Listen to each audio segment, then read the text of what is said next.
هلا وحبايب، شلونكم؟ شاخباركم؟ ان شاء الله بخير، صحة وعافية، وربي يحفظكم وين ما تكونون. أنا هاي المرة كلش تأخرت بتنزيل فيديوهات بسبب ظروف عندي. فاليوم أنا وأبو أحمد هو طبعا زرع، بس أنا يعني حسب معلوماتي زرعنا الحديقة وكافحنا هاي التينة اللي من العام كانت بها إصابة. طبعا اعذروني على صوت الماطور دا يشتغل. بها إصابة وأكثر من إصابة، يعني حشرات أشوف بيضة وسودة ناعمة، وبيها عليها ذبابة التين العام كان بيها. فشوف التين ما يكبر بيها، يعني حملت العام ما شاء الله. شوفوا يصير بيه هيك بقع بنية ويوقع. شوفوا هذا التين كافحناها هسه المغرب، قبل المغرب، لأنه الحشرات بهيك وقت هي تجي تحط على الأوراق. هاي هنا هاي شجرة التين، وهذا البرعم طلع من قصينا، أبو أحمد قصه من شجرة التين، كان طالع كلش من جوا الجبل كلش كبير، فزرعناه هنا وإن شاء الله يصير يعني يخضر ويعيش. وهذا طالع برعم صغير، هاي شوفوا ان شاء الله تعيش وننطيها. شوف المن يعني يريدها ننطيها. وهذا هنا عندي ليل الجبل، هاي الزيتونة. واليوم زرعنا بطيخ هنا بهذا المكان، زرعناه ابو احمد، طبعا خلطنا بيت موس وزميد وقليل من الكومبوست. وهنا هم هذه يعني ولو العام كانت هنا مزروعة، كانت رمانة وشبوي كان مزروع هنا بمكان هاي الدنيا مالت الزميج، من حرارة السبلت مات. فقلنا خلينا نزرع كرفس، زرعت كرفس هنا ابو احمد زرع لنا اياه هسه. وهنا بطيخ، وهنا زرعنا ريحان هنا للبيت، وقسم بيت اختي وبيت اختي الثانية هم زرعت لهم هذه. وزرعنا فلفل اخضر، هو الحباية مالته برتقالي بس ما اعرف يعني يطلع اخضر برتقالي. هذا شوفوا هاي اثنين، هاي وحدة بصوت الثانية، هذا فلفل، وهاي ريحان. وزرعنا طماطة وباذنجان، يعني تعرفون هاي الاوضاع وهالايام الظروف، فاللي عنده حديقة يستغلها او بسندانة ببرميل. يعني هسه موسم الزرع، كل الخضار كل الخضروات يقدرون يزرعوها، واللي عنده حديقة ليش ما يستغلها؟ عنده احد يزرع تفيد.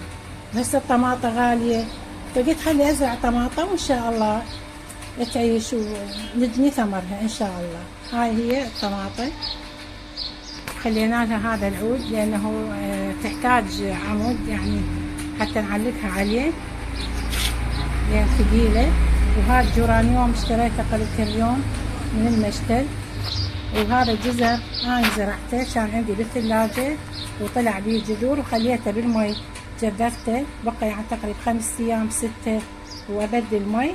هذا يصير للزلاطة يعني مثل معدنوس، ما يطلع بيه جزر. وهذا هم اشتريته هذا لافندر. وهذا اكليل الجبل اشتريته لبيت اختي. وهذا النعناع انا جذرته بالمي وزرعته وبدا يعني ورق ما شاء الله. هاي السندانة ما شاء الله مورقة، هم خليتها بالظل بعد 3 ايام يعني بالضوء، بس الشمس ما يوصلها. بس هذا شوية بيه يمكن 2 اعتقد يعني ذبلت، بس مو مشكلة. انا عندي بعد مجذرة، وعندي اليوم هم اشتريت نعناع، هم راح اطلع منه العودان الخشنة واجذرها بالمي ان شاء الله وازرعها. ما دام هذا الموسم مال زراعة فليش ما نستغله؟ نزرع خضروات، نزرع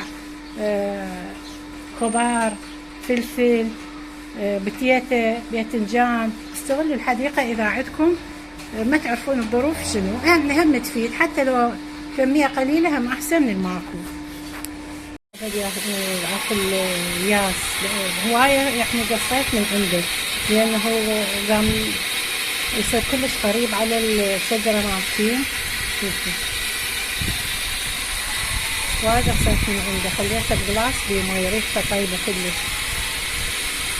والشجرة مباركة طبعا، هي حلو زرعة بالبيت. وهذا النعناع زرعته، جذبته بالمي وزرعته. وهاي الألوفيرا وهاي الأبصار، بس كلها خليتها سماد. وهاي هم شوفوا الألوفيرا شلون بدا اللون مالها، الورق متغير وعند النص صار أخضر.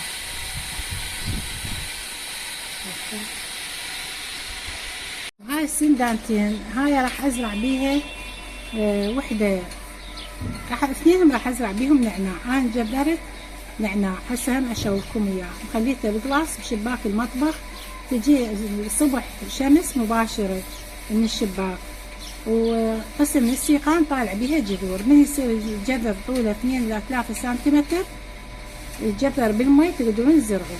هاي التربة جهزتها. وطبعا احب اقول لكم البارحة اشترينا 4 كيلوات باقلة، البشور مال باقلة من فلسناها ما ذبيتها، نقعتها بالمي من البارحة، بنجانة بيها مي، وقشور برتقال اللي متبقي مال تفاحة، قشور البصل، شي يصير عندي اخليه بيها. وبالليل اما 24 ساعة او 48 ساعة، بس افضل راح اخليها 24 ساعة حتى ما يصير بيها بكتيريا وتتلف. وبعدين تأذي الزرع بالليل ان شاء الله حتى يصير 24 ساعة نصفيها ونسقي بيها الزرع. يعني بيها تزود او تغذي النبات بالبوتاسيوم، بالنيتروجين، بالفسفور، يعني مفيدة. هذه التربة طبعا جهزتها، بعدني انا ما زارعة بيها، كل شي ما زارعة.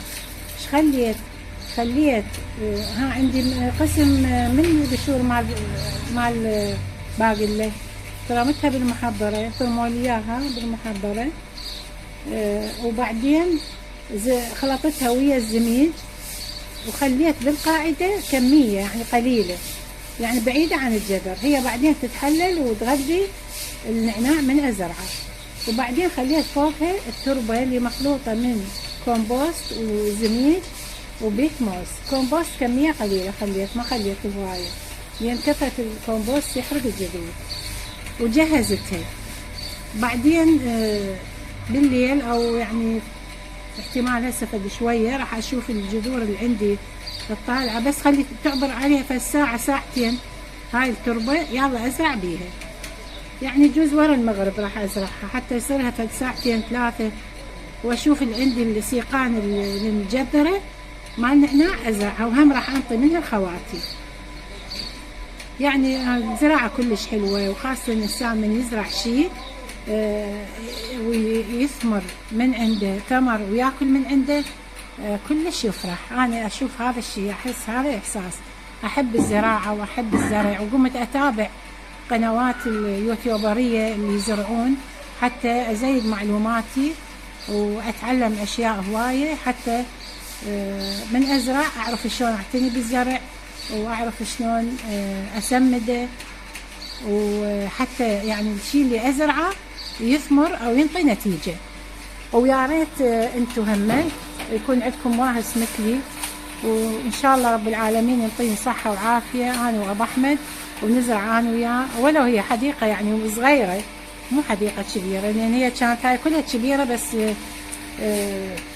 يعني من الثيل والطين وهذا بجت من عندها سويناها شتايجر، لغيناها، خلينا بس هاي من الياس إلى هنا. هاي هنا طبعا هاي الزميج والسنادين عندي خليتهم يراد لها ترتيب فد يوم. وهذا الساران هم راح نغطي بيه، لازم نكرفس، لازم ما توصل له شمس، هذا لازم يغطي الزرع حتى لا يموت، يعني بعد يعني استونا زارعيه وطور النمو، فلازم نحافظ عليه من حرارة الشمس. فانتوا هم يعني يا ريت يكون هذا الفيديو حافز لكم تزرعون. والله ماكو احلى من الزرع، ماكو احلى من انه الانسان يزرع ويحصد نتيجة الزرع ماله. شلون ما يعني الاولاد تنجبون الاولاد وتربوهم ويكبرون وتفرحون بيهم، الزرع نفس الشيء، تعبون عليه، تزرعون تعبون عليه وتنالون ثمرة تعبكم وتاكلون وتحصلون من الثمر اللي انتم زرعتوه. ويا ريت يعني لو يكون هذا حافز لكم وتزرعون الحدائق احسن ما نخليها حدائق فارغه او زارعين بيها بس ورد. ما شاء الله بدأت الصلوات على محمد، بدأ يطلع بيها ورق، هذا الورق الزرار يعني شنو الزراعة مالته ناجحة ان شاء الله. كانت كنت مخلية بس اوراق 2 قسم 3 اللي فوق، هسه بدأت تطلع لي اوراق ما شاء الله. خليني اشوفكم بعد ما سمدت النباتات اللي عندي. شوفوا شلون بعد 5 دقائق تقريبا راح شلون تغير اللون مال الاوراق اللي بالنص، صار لونها اخضر. سبحان الله. وهاي شجرة التين هم سمدتها،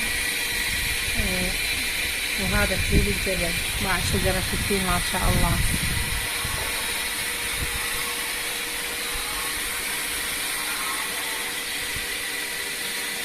بس يعني بيها إصابة ما أعرف مدى مو زين. من العام أنا زرعتها ما أعرف بيها، العام كان بيها ذبابة التين.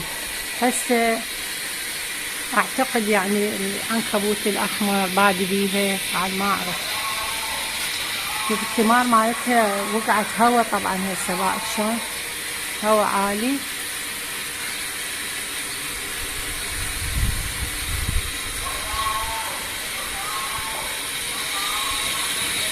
هذا النعناع اللي قلت لكم عليه جذرته، كان هنا بشباك المطبخ، تجي الشمس الصبح وهسه اكو بيه كم ساق من هذا النعناع راح ازرعه هسه بالليل، يعني راح ازرعه.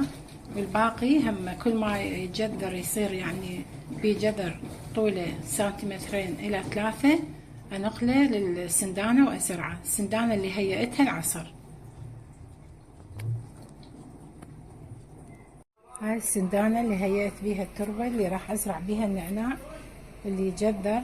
عندي 3 سيقان جذرت راح ازرعها بيها، وكتبت التاريخ عليها 16/4 وكتبت النعناع عليها، لان زرعت اكثر من شكل فحتى اميز واعرف شنو زارعة بهاي السندانة. سويت فتحات 3 سووها بقلم او در نفيس، سويتها بالدر نفيس وراح ازرعها. وزرعت هاي السيقان مالت النعناع وبقيت هذا المكان. ان شاء الله من تجذر البقية اكمل زراعتها بالسندانة وسقيتها طبعا. وكل هذا اللي زرعته الريحان والفلفل والنعناع لازم اخليه بالظل واحافظ عليه من حرارة الشمس، ولازم يكون بمكان بإضاءة قوية بس شمس ما تصير عليه لازم. وهذا الباذنجان هم زرعناه انا وابو احمد. هاي طبعا 5 احنا خلينا، وحدة ماتت بقت 4. قلنا خلينا نخلي احتياط زيادة حتى اذا ما تنجح وحدة من عندهم او 2 حتى لو تبقى شتلة وحدة مو مشكلة. هاي لازم تنفصل الشتلات، لازم كل وحدة نخليها بسندانة. وحتى هاي الطماطة هاي طبعا بعد كم يوم من تصويرها بالمقطع اللي صورته قبل شوية. شوفوا ما شاء الله صلوات على محمد وعلى محمد، كبرانة اكثر. هاي لازم تنفرد وتشتل، بس انا وحدي ما اقدر يعني لازم ابو احمد وياي. فان شاء الله يعني بركة باكر نسويها ان شاء الله. هاي ما ادري 5 2 اي هم 5 شتلات، فلازم كل وحدة بسندانة على مود لا يصير تنافس على الغذاء، وحتى تكون الثمرة مالتها كبيرة وتحصل على العناصر الغذائية اللي موجودة بالتربة. شوف ما شاء الله شلون خضرانة. الفيديو قبله ما كانت هيجي، هاي يعني كنت مصورته قبل 3 ايام، هسه صورت هذا بعد شلون صورت كبرانة. هاي المفروض هسه تنفصل الشتلات كل وحدة تصير بسندانة، وتقدرون هم تزرعون بالمكان لان السندانة اذا كبيرة وبيها شتلة وحدة تقدرون تستغلون المساحة الباقية تزرعون وياها ريحان. الريحان يعني حلو زراعته ويا الطماطم. هاي الوردة الحلوة جورانيوم شلون مفتحة اليوم ما شاء الله. وهاي هم المجموعة راح تفتح. طبعا مغلي قشور الباقلاء، القشور مال الباقلاء سويتها فورتها وسقيت بيها الزرع. كلش مفيد. يعني احاول اخلي الزرع مالتي طبيعي، ما اريد اخليله اسمدة كيميائية. وعندي هم اليوم عندي مغلي قشور البصل هم يفيد، خاصة يفيد اكليل الجبل. هاي عندي وحدة، هاي شوية يعني مو هالقد، بس لين قبل شوية سقيتها، خلي شوية تنشف التربة مالتها وخليها مغلي قشور البصل. كل زين للنباتات. شوفوا هذا هم صورته هسه اليوم، نفس اليوم اللي صورت فيه الباذنجانة شلون كبران ما شاء الله. البارحة مطرت الدنيا عليه. وهاي التينة البارحة كان الهوا كلش عالي. البارحة شوفوا البارحة انعوجت كلش. بالليل قلت له ابو احمد عليها وشدها. احنا كنا شاديها بهذا الواير، واكو مسمار هنا بالحائط شاديها بيه، بس انقطع من قوة الهواء. والحمد لله اليوم ماكو هواء وشوية طلعت الشمس. هاي الشمس شوية طلعت الحمد لله. وهاي هم عندي هاي زينة ما شاء الله، اكليل الجبل هاي زينة